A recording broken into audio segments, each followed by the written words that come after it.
श्री स्वामी समर्थ. नमस्कार मैत्रिणींनो, तुमच्या घरात तुळशीचे रोप आहे का आणि तुम्हाला हिला रोज पाणी घालता का? पण तुम्हाला माहिती आहे का, भारतातील वेगवेगळ्या धार्मिक परंपरेमध्ये तुळशीला पाणी घालण्याबाबत काही वेगळ्या प्रथा सांगितल्या जातात. आज आपण कोणत्याही श्रद्धेत नाही तर पारंपरिक मान्यता, त्यातील विचार समजून घेणार आहोत. म्हणून हा व्हिडिओ शेवटपर्यंत नक्की बघा. सनातन ज्ञान तुमचं मनापूर्वक स्वागत. या चॅनलवर आपण भक्ती परंपरा, आध्यात्मिक माहिती संतुलित आहे सोप्या भाषेत जाणून घेतो. चला तर पाहूया. भारतीय संस्कृतीमध्ये तुळशीला अत्यंत पूजनीय वनस्पती मानले जाते.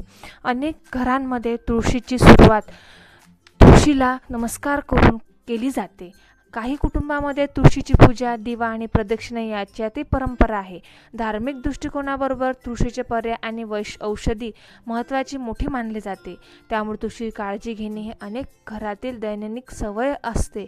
हा प्रश्न अनेकांना पडतो. अनेक कुटुंबामध्ये तुळशीला रोज पाणी घालण्याची प्रथा आहे, परंतु धार्मिक परंपरेमध्ये एकादशी, द्वादशी किंवा विशिष्ट प्रसंगी वेगळ्या पद्धतीने पाळल्या जातात. म्हणून एकच नियम सर्वांसाठी असे नाही. त्या आपल्या कुटुंबातील परंपरा आणि स्थानिक धार्मिक पद्धती अशा आदर करणे अधिक योग्य ठरते. अनेक ठिकाणी तुळशीची पाणी घालण्याची परंपरा आहे. सकाळी वातावरण शांत असते आणि पूजा त्याच वेळी केली जाते. त्यावेळी पद्धती अनेक घरांमध्ये विचलित आहे. तथापि वेगवेगळ्या प्रदेशामध्ये पद्धती बदलू शकतात. त्यामुळे आपल्या घरात जी परंपरा आहे तीच पाळणे योग्य मानले जाते. आता आणखी महत्त्वाचा प्रश्न समजून घेऊया. तुळशीची पूजा करताना कोणत्या गोष्टीकडे लक्ष द्यावे? अनेक घरांमध्ये तुळशीची पूजा करण्यापूर्वी परिसरात स्वच्छ ठेवा जातो. स्वच्छता, शांतता आणि श्रद्धेने पूजा करणे याला महत्त्व दिले जाते. पूजा ही केवळ एक कृती नसून एकाग्र करून प्रार्थना करण्याची संधी आहे, अशी अनेक भावना असते. आता महत्त्वाचा प्रश्न, तुळशीभोवती प्रदक्षिणा का घालतात? अनेक पारंपरिक मान्यतेनुसार प्रदक्षिणा हे आदर, भक्ती आणि कृतज्ञता व्यक्त करण्यासाठी एक पद्धत मानली जाते. तुळशीभोवती प्रदक्षिणा घालण्याला अनेक जण नामस्मरण किंवा प्रार्थना करतात. त्यामुळे काही जण मन शांती आणि स्थिर राहण्यास मदत होते, अशा अनेकांना अनुभव आहे. त्याचबरोबर एक गोष्ट लक्षात ठेवणे महत्त्वाचे आहे. प्रत्येक घरांची परंपरा वेगवेगळी असू शकते. काही कुटुंबामध्ये दररोज पूजा केली जाते, तर काही ठिकाणी विशिष्ट दिवशी विशेष पूजा केली जाते. कोणतीही परंपरा पाळता तिच्या मागे भावना समजून घेणे अधिक महत्त्वाचे आहे. आजकालच्या धावपळीच्या जीवनात अशा काही परंपरा आपल्याला काही क्षण स्वतःसाठी, शांततेसाठी आणि प्रार्थनेसाठी देतात. म्हणून अनेक कुटुंबामध्ये तुळशीची पूजा ही केवळ धार्मिक वृत्ती नसून घरातील संस्कारांना एक भाग मानला जाते. आता आणखी एक गोष्ट, काही लोक वेगवेगळ्या सोशल मीडियावर व्हिडिओमध्ये अनेक दावे करतात. असे केल्याने नक्कीच अमुक परिणाम होईल असा दाव्याने लगेच विश्वास ठेवण्यापेक्षा आपल्या परंपरेची माहिती विश्वसनीय स्रोतांमधून समजून घेणे अधिक योग्य ठरते.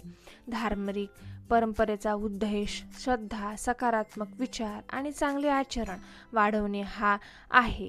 मैत्रिणींनो, आज आपण तुळशीचा रोज पाणी घालण्याबाबत काही पारंपरिक पद्धती जाणून घेतल्या. आपण पाहिले की भारतीय विविध प्रदेशात आणि कुटुंबामध्ये तुळशीच्या पूजेची पद्धती वेगवेगळ्या असू शकतात. त्यामुळे एकच नियम सर्वत्र लागू करता येत नाही.